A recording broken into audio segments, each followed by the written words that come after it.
Mula sa isang relasyong naging bukas sa publiko at nagsilbing simbolo ng LGBT visibility kasama si Sebastian Castro, ngayon ay tinatahak na ni Ryan Chua ang mas tahimik ngunit pang matagalang pagsasama at engagement kay Jomark Chowie Shea. The Philippine Showbiz List presents ang dalawang lalaking minahal ni Ryan Chua. Sebastian Castro.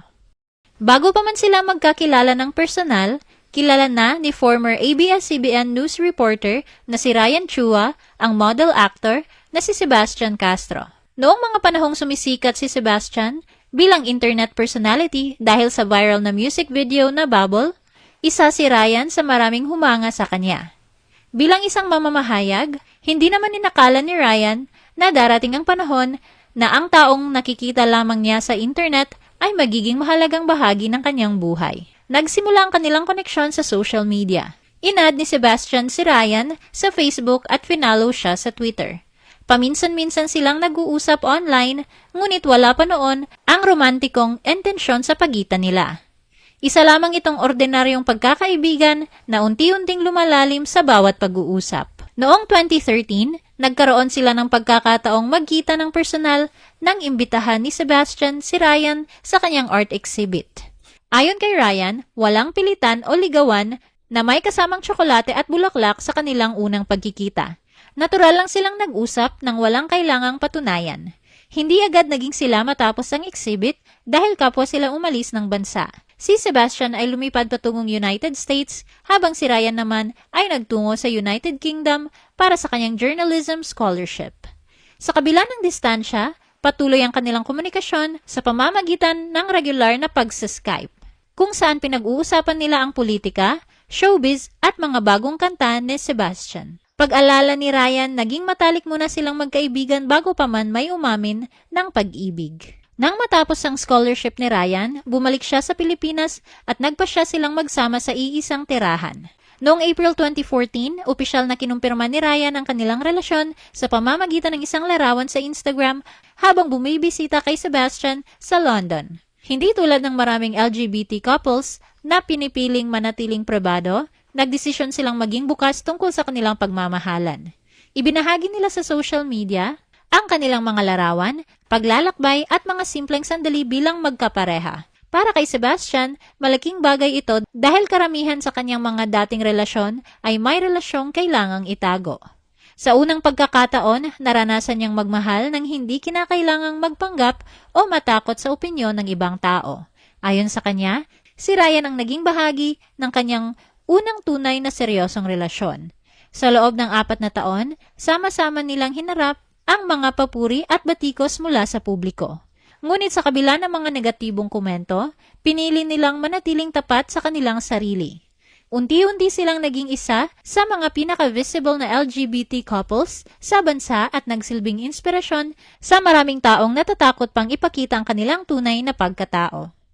Ngunit habang tumatagal ang kanilang relasyon, dumating ang isang oportunidad na magbabago sa direksyon ng kanilang buhay. Nagkaroon ng pagkakataon si Ryan na magtrabaho sa Beijing, China bilang correspondent. Sa simula, ginawa nila ang lahat upang mapanatiling matatag ang kanilang relasyon. Madalas silang mag-video call. Nanonood sila ng pelikula ng sabay kahit nasa magkaibang bansa. Patuloy silang nag-uusap araw-araw upang mapanatili ang kanilang koneksyon. Ngunit habang lumilipas ang panahon, naging mas mahirap ang sitwasyon. Lumalaki ang pagitan hindi lamang sa kilometro kundi pati na rin sa mga pang-araw-araw na karanasang hindi na nila naibabahagi sa isa't isa. Unti-unting naramdaman ang epekto ng pagkakaroon ng magkaibang buhay sa magkaibang bansa. Bagamat sanay sila sa distansya, inamin ni Ryan na hindi madali ang magkahiwalay dahil iba pa rin ang pisikal na presensya. Sa pamamagitan ng isang Facebook post noong October 2017, inanunsyo ni Sebastian ang pagwawakas ng 4 na taong relasyon nila ni Ryan. Hindi direktang sinabi ni Sebastian ang dahilan ng kanilang paghihiwalay.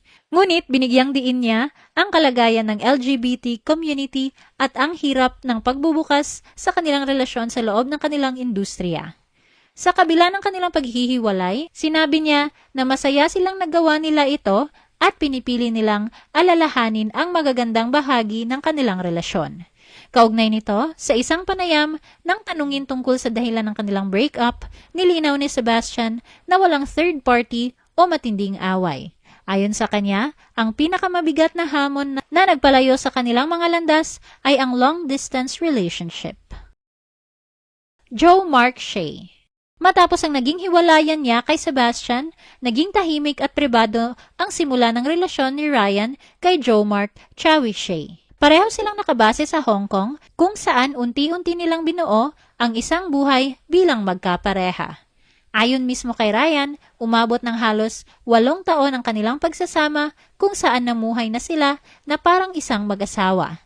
Sa loob ng mga taong ito, pinili nilang protektahan ang kanilang pribadong buhay, malayo sa ingay ng showbiz o social media. Noong May 30, 2026, nagpasya si Ryan na gawing opisyal ang kanilang ugnayan. Nagpropose si Ryan kay Joe sa isang restaurant sa Hong Kong habang tumutugtog sa background ang 1989 romantic hit song na Till They Take My Heart Away ni Claire Marlowe. Ibinahagi niya sa social media ang larawan at video ng marriage proposal. Hinintay muna ni Ryan na isilbi ng waiter ang dessert bago siya lumuhod sa harap ni Joe ng kasal. Pinaghandaan ni Ryan ang importanteng okasyon sa buhay nila ni Joe dahil talagang para sa mga marriage proposal ang dessert na nakalagay sa white plate at may nakasulat na "Will you marry me?" na inihain ng waiter.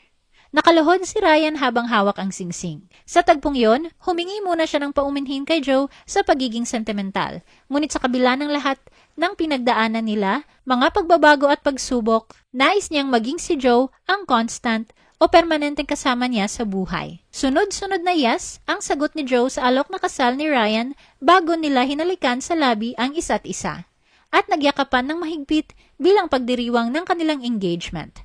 Samantala sa kanyang thread account, ibinahagi ni Joe ang mga larawan mula sa naganap na marriage proposal sa kanya ni Ryan. Nilakipan niya ito ng caption na 31/5/2026, I got knocked up.